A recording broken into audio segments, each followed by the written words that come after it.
Så, bang, 18 år. Så er der ikke nogen børn i huset længere. Hvad vil du studere?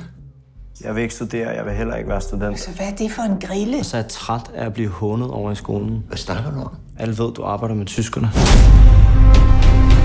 Jeg har en opgave til jer, som jeg ikke er helt sikker på, du vil synes om. Men du er bare den bedste egnede. Men du må se at komme videre i dit liv. Alle mine veninder har vendt mig ryggen. Jeg kan ikke gå uden for en dør, uden at der er nogen, der råber tysk og tøs efter mig. Vi behøver jo ikke leve under så store forhold, Kai.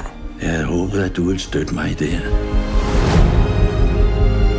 Der er en panserdivision på vej fra Norge. Rigtig frontsvin. I hælder bare benzin på bålet.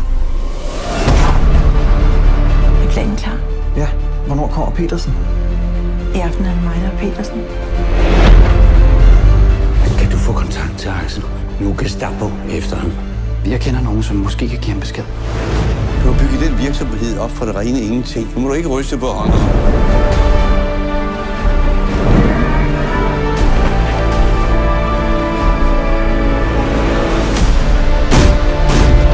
Jeg kan ikke sidde med hænderne i skødet, når drengene har brug for min hjælp. Du er godt klar over, at fra nu af, så vil du jade bytte. Jeg behøver vel ikke at oplyse mig om, at det er strafbart at skjule et eftersøg.